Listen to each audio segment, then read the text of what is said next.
Corona virus से जूझ रही दुनिया की निगाह इसे खत्म करने वाली वैक्सीन पर टिकी है। फाइजर बायोनटेक की वैक्सीन से उम्मीद भी जगी है कि कोरोना के खिलाफ जंग जीतने के करीब अब हम पहुंचने वाले हैं। लेकिन टीका दिए जाने के बाद जैसे साइड इफेक्ट सामने आ रहे हैं, उससे ऐसा लग रहा है कि कोरोना की वैक्सीन का इंतजार थोड़ा और लंबा हो सकता है। हालांकि दवाई बनाने वाली 3 कंपनियों ने भारत में भी अपनी वैक्सीन के इमरजेंसी इस्तेमाल की मंजूरी मांगी है। लेकिन लोगों के मन में ये सवाल घूम रहा है कि क्या कोरोना से निजात पाने के लिए वैक्सीन ही एकमात्र विकल्प है। आइए एक्सपर्ट से जानते हैं इस सवाल का जवाब।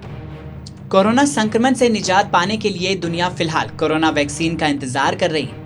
वैक्सीन के अलावा इस महामारी को खत्म करने के लिए आखिर क्या विकल्प है? इस पर नई दिल्ली के जीबी पंत हॉस्पिटल के डॉक्टर संजय पांडे कहते हैं कि किसी भी वैक्सीन को बनाने में 3 चीजें देखी जाती हैं। पहला ये कि वो सुरक्षित है कि नहीं, दूसरा वैक्सीन कितनी असरदार है, और तीसरा वैक्सीन के लॉन्ग टर्म इफेक्ट देखे जाते हैं। लेकिन चूंकि कोरोना मात्र 1 साल पुराना वायरस है, इसलिए इसके लॉन्ग टर्म इफेक्ट के बारे में अभी पता लगाना मुश्किल है।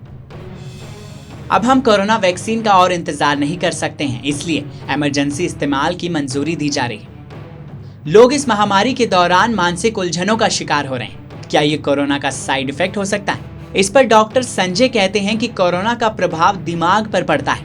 ये बातें कई शोध में सामने भी आई हैं, लेकिन ऐसा सिर्फ शुरुआत में ही होता है। संक्रमण के दौरान सूंघने और स्वाद की क्षमता कम हो जाती है। ये दिमाग पर असर के कारण ही होता है। मानसिक उलझन सिर्फ कोरोना में ही नहीं देखने को मिल रही, बल्कि ये हर वायरल बीमारी में होता है।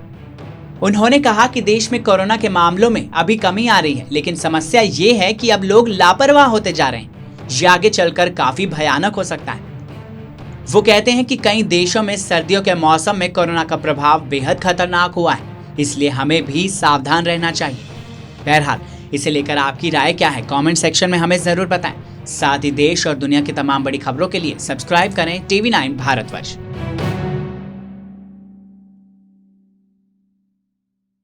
अड़ी सोमवार से शुक्रवार शाम 6 बजे सिर्फ TV9 भारतवर्ष पर।